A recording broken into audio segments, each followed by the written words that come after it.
wasallam secara jasad dan secara ruh.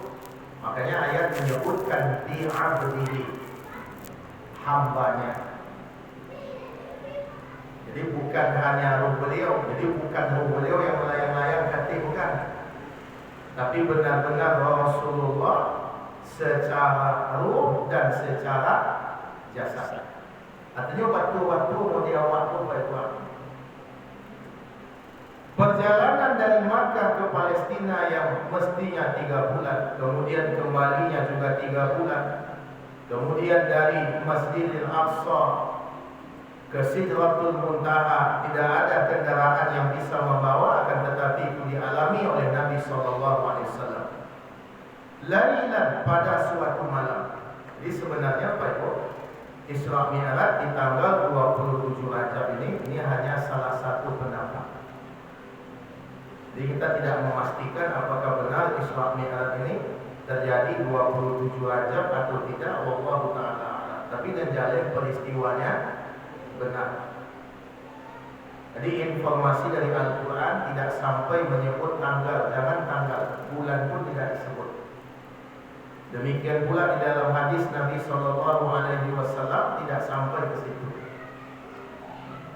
Karena peristiwa itu tidak jalih tanggalnya, kemudian awal aduan kajian Ustaz. Ini kan banyak sekarang ini. Banyak kelompok yang tiap sebentar membid'ah-bid'ahkan, Pak. Mengaji Isra Mi'raj bid'ah, mengaji Maulid Nabi bid'ah.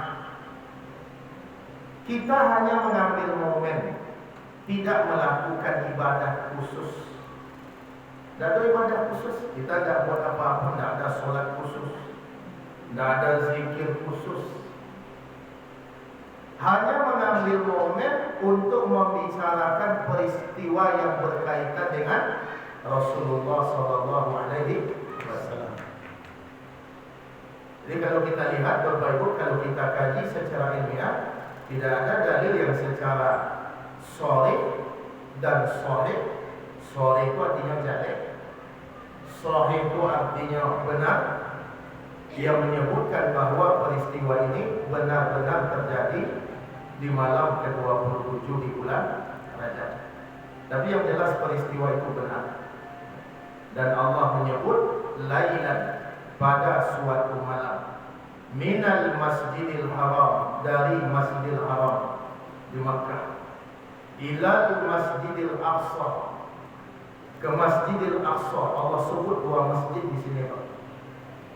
Ini masjid-masjid mulia yang disebut ini, Masjidil Haram, Masjidil Aqsa.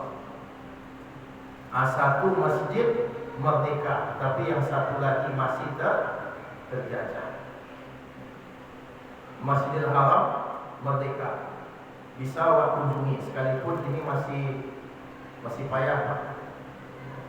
Kalau saya menyarankan kepada jemaah Bapak Ibu dalam kondisi seperti ini, Pak, tidak usah pergi umrah. Itu kalau saya ditanya, saya menyarankan tidak usah.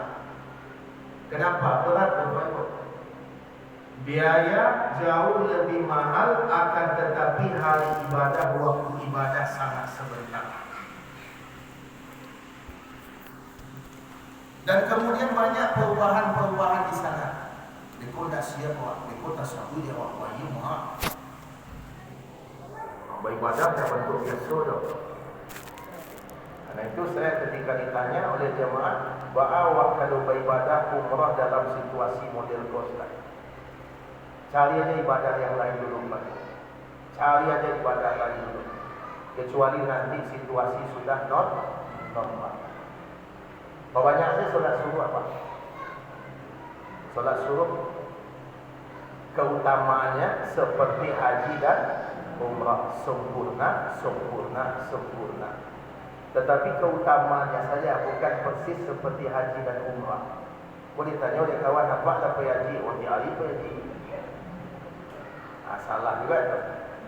Artinya karena keadaan seperti ini kita tidak bisa umrah, atau bisa tetapi banyak kendalanya, banyak halangannya, maka cari saja ibadah yang lain. Tapi kalau terjadi masalah Bapak Ibu, di peresonya awak rupanya tak lulus, Pak. Ditahannya awak binti tak bisa diminta lagi. Sementara binti awak lah tabayin. Karena itu dalam situasi seperti ini, saya lebih menyarankan tidak dulu dilakukan ibadah umrah, cari saja ibadah lain. Ibadahkan dan umrah saja, ibadah lain juga sangat banyak. Alladzi barakna haulahu linuriyahu min ayatina innahu huwas samiul basir.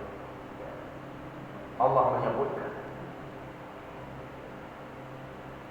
yang telah kami berkahi di sekelilingnya. Apa yang diberkahi oleh Allah Subhanahu wa taala? Masjidil Aqsa diberkahi oleh Allah. Mungkin muncul pertanyaan Bapak Ibu, kalau Masjidil Aqsa diberkahi oleh Allah, Ustaz, kok situasinya aman seperti ini? Bukankah dia diberkahi oleh Allah Subhanahu wa taala? Bukankah Allah Subhanahu wa taala menjanjikan berkah kepadanya? Nah, apa maksud diberkahi ini? Kalaulah Masjidil Aqsa ini tidak diberkahi oleh Allah, Bapak Ibu, lama jatuh ke tangan orang Yahudi, Bapak. Tapi karena berkah yang diberikan oleh Allah sampai sekarang mereka tidak bisa menguasainya secara penuh. Coba kalau kanak-kanak Bapak Ibu, sejak dulu orang mengecek Palestina, Bapak.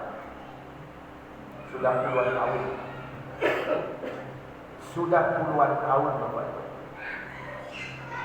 Sampai sekarang mereka tidak bisa menguasainya secara penuh. Ini menunjukkan Allah memberikan berkah kepada Masjidil Aqsa. Kenapa Allah tidak segera memenangkan, Ustaz? Mungkin ada pertanyaan banyak untuk membuka ladang amal, ladang jihad bagi orang-orang yang mencintai Masjidil Aqsa. Kalau lah merdeka, Bapak Ibu, tak tutup peluang membantu. Jadi kita melihat berkah ini bukan dari sisi fisiknya masih dikuasai, bukan itu. Tapi kita melihat keberkahan di sini, diantaranya adalah bagaimana Masjidil Aqsa ini tidak bisa mereka kuasai secara penuh. Padahal antara Palestina dengan Yahudi ini tidak imbang, Pak Ibu. Tidak imbang. Persenjataan tidak imbang, kemudian jumlah tidak imbang. Tetapi sekalipun demikian, Allah tetap memberikan pertolongan kepada